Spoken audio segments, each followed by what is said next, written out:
सामने आया धर्मांतरण का मामला। पीड़ित ने सुनाई आप बीती। विनोद कैसे बना नूर मोहम्मद। फरीदाबाद से एक हैरान कर देने वाला मामला सामने आया है। फरीदाबाद के सेक्टर 17 में रहने वाले एक युवक ने बताया कि जबरन उसका धर्म परिवर्तन कराया गया था और वापिस अपने धर्म में जाने के नाम पर डराया जाता था।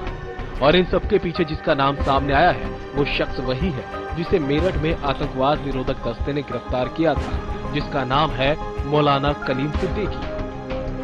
अब इस नए मामले में मौलाना समेत उसके 5 साथियों पर पुलिस ने मामला दर्ज किया है। आपको बताते हैं कि शुरू से अभी तक क्या कुछ हुआ। इस पूरे मामले की शुरुआत होती है 2011 से, जब पीड़ित विनोद की दोस्ती शहजाद नाम के लड़के से हुई थी।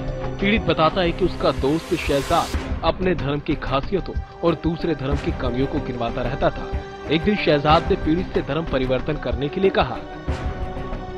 मेरे घर के सामने एक मकान है जिसका मकान मालिक का नाम अनीस है और उसके घर में किराएदार रहता था शहजाद, जिसका नाम है। सिलाई गैस चूल्हे सिलाई रिपेयरिंग का काम करता था, बेचने का, और रिपेयर भी करता था। और उस टाइम में स्कूल पढ़ता था 2011-12 में, तो उसके साथ मेरी दोस्ती हुई, आना जाना हो गया उसके साथ में। तो उसने मेरे को इस्लाम धर्म के बारे में बताया कि हमारा मजहब कितना अच्छा है, तुम लोग पत्थरों की पूजा करते हो, मूर्तियों की पूजा करते हो, इससे अच्छा तुम इस्लाम धर्म कबूल कर लो।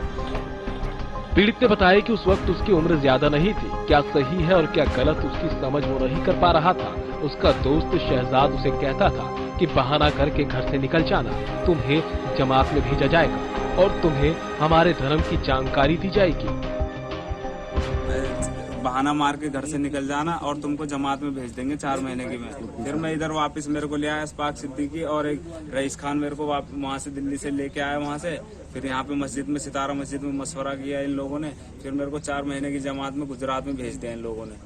फिर वहाँ पे मेरे को इस्लाम के बारे में सिखाते थे, गैर मुस्लिम मजहब के बारे में उल्टी सीधी बात बताते थे मेरे को। उल्टी सीधी मेरा माइंड वो कर दिया था पूरा कि मैं इन्हीं की बातों को मानता चला गया।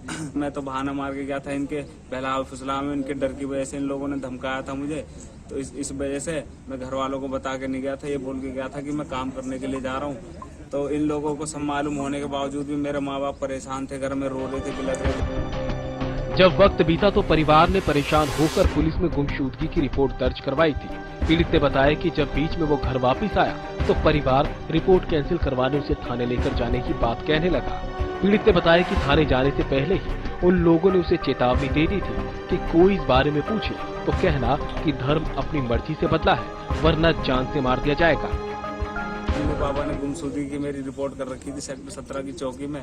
तो मम्मी पापा मुझे ले जाने से पहले इन लोगों ने मुझे अपने पास बुलाया, मस्जिद में मशवरा किया कि कुछ भी हो जाए तुम हमारा नाम मत लेना, यही कहना कि अपनी मर्जी से तुमने इस्लाम धर्म कबूल करा, नहीं तो तुम्हारे साथ ये कर देंगे वो कर देंगे। मेरे को डराया धमकाया गया, इसलिए मैंने उन लोगों का नाम नहीं लिया।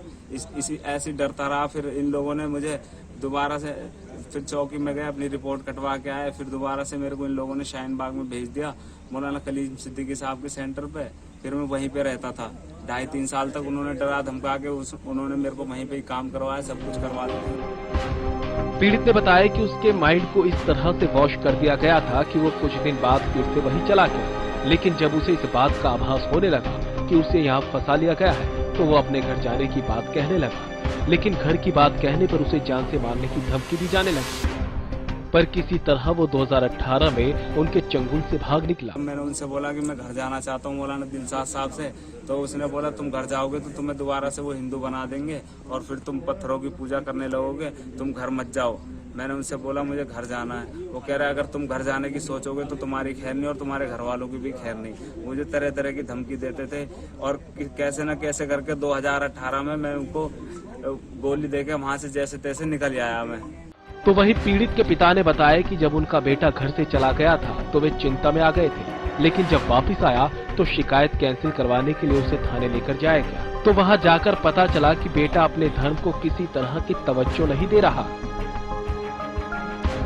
दूसरी बार गया जब वो 4 महीना तक का नहीं आया, तब मैंने पुलिस चौकी में कंप्लेन की थी, गुमशुदा की रिपोर्ट किए थे। रिपोर्ट के बाद में फिर वहाँ भी नहीं कुछ सुनवाई हुई। जब सुनवाई नहीं हुई फिर ये अपने से फिर वापस आ गया। फिर पुलिस चौकी में मैं रिपोर्ट कटवाने गया। जब वहाँ से बयान लिए बयान लेने के बाद में इससे ये कलमा भी सुना दिया, नमाज भी सुना दिया। मंदिर था उसमें चौकी में, उसमें पैर छूने के बोला, जब ये पैर भी नहीं छू रहा है। दो तीन थप्पड़ इसको मारे रोहित सर ने, पुलिस वालों ने। तब ये वहाँ पैर छूने के बाद में इसके बाल आल कटवाए, दाढ़ी आड़ी बनवाई, सब रखा डालेगा बाल आल।